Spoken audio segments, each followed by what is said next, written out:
warahmatullahi wabarakatuh. Oke, pada kesempatan kali ini saya akan berdiskusi mengenai konsep dasar kepemimpinan.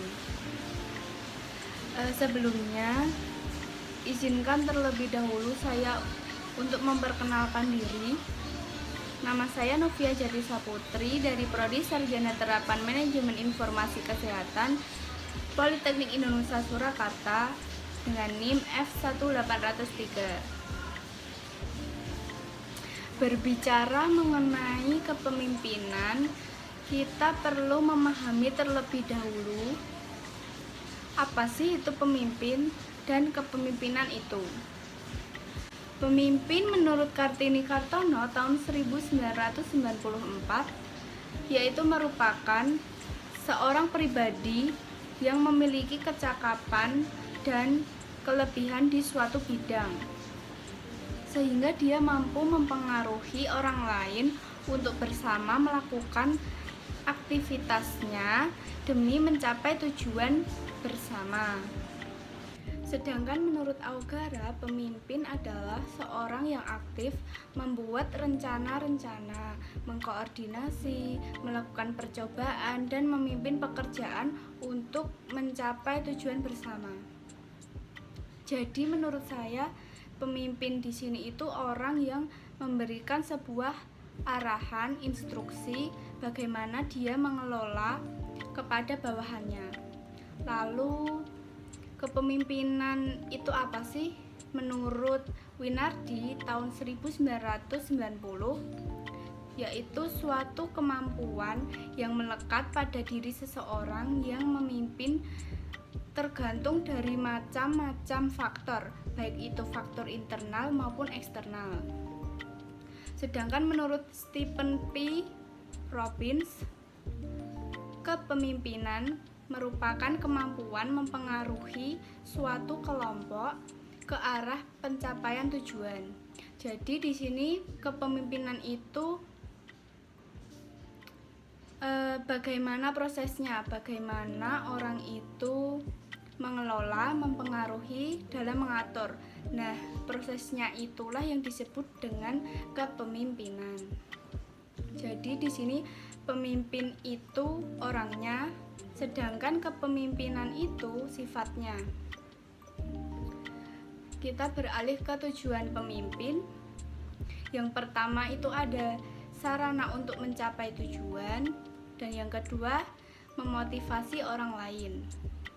Menurut Hadari Nawawi tahun 1995, fungsi pokok daripada kepemimpinan itu sendiri yang pertama itu ada instruktif. Instruktif di sini sendiri mempunyai arti kepemimpinan berfungsi sebagai komunikator yang menentukan perintah, deskripsi, dan cara mengerjakan perintahnya. Yang kedua ada konsultatif. Konsultatif di sini yaitu fungsi sebagai penasehat bagi bawahannya yang belum memahami secara mendalam tentang tugas-tugasnya. Yang ketiga itu ada partisipatif, yaitu pemimpin berusaha mengaktifkan anggota-anggotanya atau orang-orang yang dipimpinnya dalam pengambilan keputusan atau dalam pelaksanaannya. Yang keempat itu ada perencanaan. Perencanaan di sini yaitu pemimpin merencanakan kegiatan yang dilakukan untuk mencapai tujuan yang telah ditetapkan. Dan yang terakhir itu ada pengelolaan. Pemimpin sebagai penetapan struktur, tugas, dan kewajiban. Berbicara mengenai sifat dan karakter seorang pemimpin, menurut Abu Ahmad di tahun 2007, sifat pemimpin yang baik itu yang pertama itu cakap. Cakap di sini itu bukan hanya keahlian, skill atau kepandaian, tetapi juga memiliki ketajaman pikir kritis dan rasional. Lalu punya kepercayaan, yaitu punya keyakinan kuat, percaya kebenaran kepada bawahan pendapatnya. Yang ketiga itu mempunyai tanggung jawab. Selanjutnya berani. Berani di sini itu tidak ragu-ragu dalam mengambil keputusan. Selanjutnya ada tangkas dan ulet, yaitu cepat bertindak mencari solusi masalahnya. Dan yang terakhir mempunyai visi yang jauh ke depan dalam memuaskan taktik atau strategi. Untuk karakter seorang pemimpin yang baik itu menurut Kate Davis itu ada 4. Yang pertama itu cerdas, yang kedua matang, yang ketiga motivasi, dan yang keempat menjalin hubungan baik dengan anggota timnya.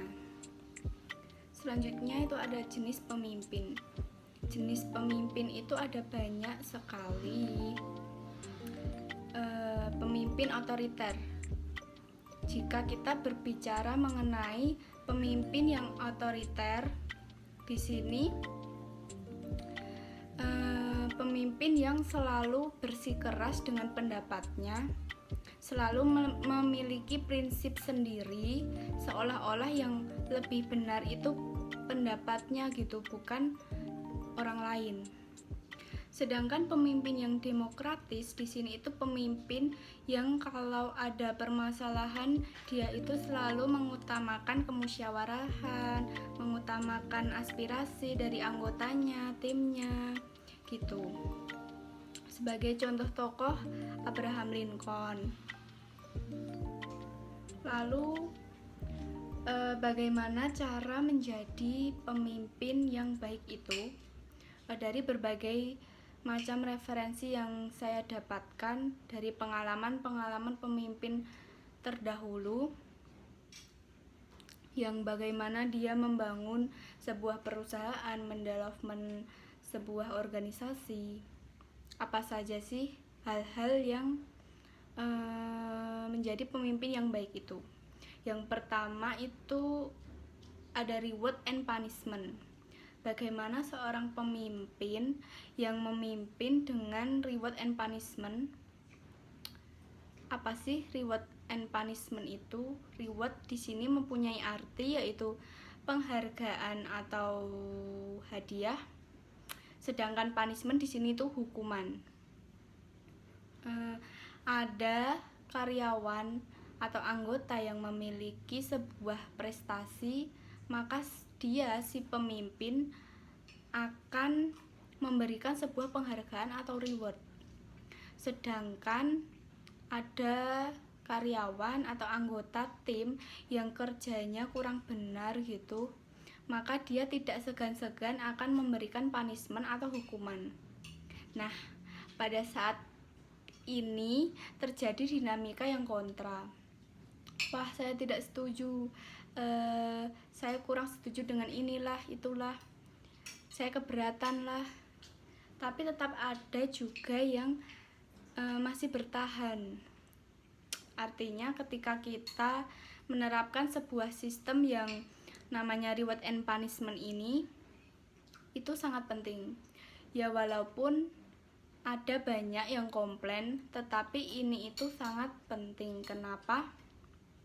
Karena itu dapat membuat karyawan semakin semangat, dan yang sekarang dia berprestasi dikasih dengan reward, dia itu akan senang gitu.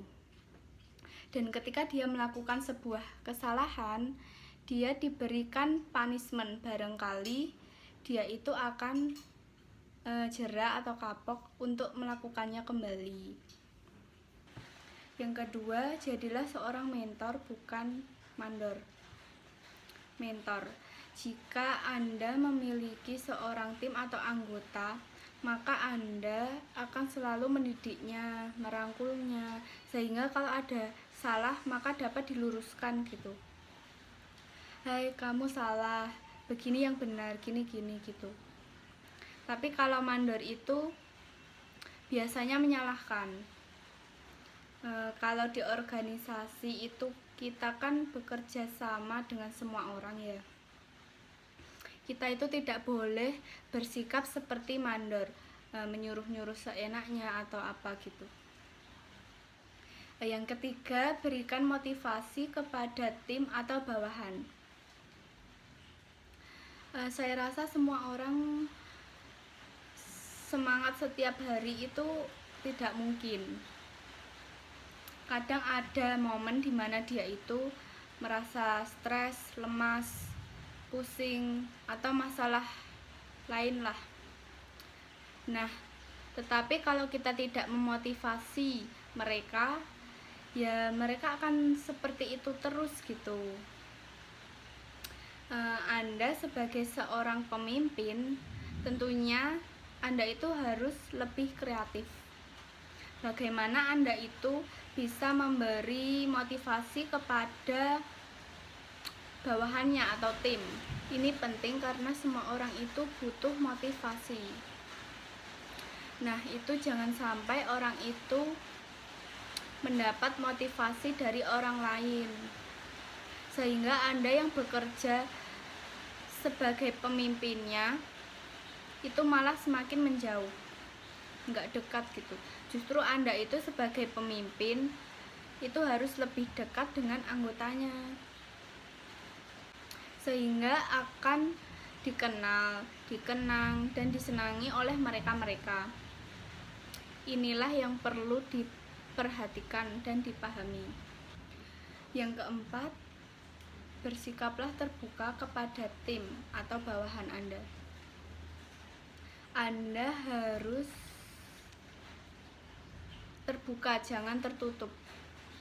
Maka tidak heran banyak kejadian yang menyeleneh seperti korupsi, sehingga kalau ada permasalahan dia itu selalu menunduk. Ini jika tidak terbuka. Saya tidak tahu, saya tidak paham, saya tidak mengerti. Inilah yang harus diperhatikan. Sebagai seorang pemimpin itu harus terbuka.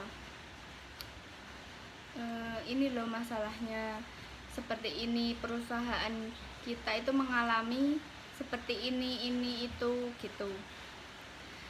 Nah, ketika sudah terbuka, maka semua akan cair, pendapat akan muncul di mana-mana, dan semua akan menyatukan dirinya untuk menjadi lebih baik lagi.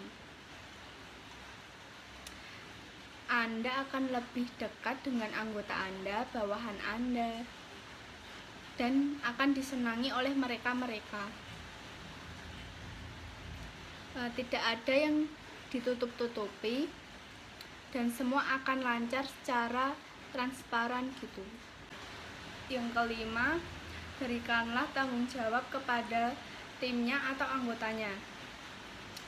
Memang dalam memberikan sebuah tanggung jawab itu memang agak berat, terlebih jika anggotanya itu kurang atau masih kurang dalam kompetensinya. Tetapi jika kita menerapkan tanggung jawab pada bawahan kita, itu pertanda bahwa kita memberikan sebuah kepercayaan dan keyakinan kepada dia, sehingga itu yang dapat membuatnya semakin semangat.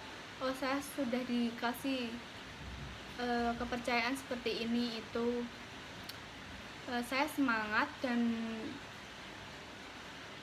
wah, saya bisa gitu. Nah, itu yang nanti akan tumbuh di dalam anggota Anda kalau Anda memberikan sebuah kepercayaan padanya. Tetapi jika Anda tidak memberikan tanggung jawab atau kepercayaan, sampai kapanpun bawahan Anda itu tidak akan bisa mandiri, tidak akan bisa belajar untuk menjadi lebih baik lagi. Itulah hal-hal yang harus diperhatikan ketika menjadi seorang pemimpin yang baik.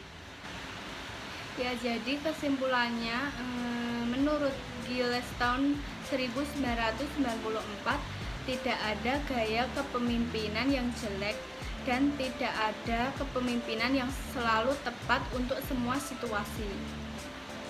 Lalu ada quotes dari Max Anderson, yaitu great leadership usually start with a willing heart, a positive attitude, and a desire to make a difference, yang artinya kepemimpinan yang hebat yang dimulai dengan kesediaan hati, sikap positif, dan keinginan untuk membuat perbedaan.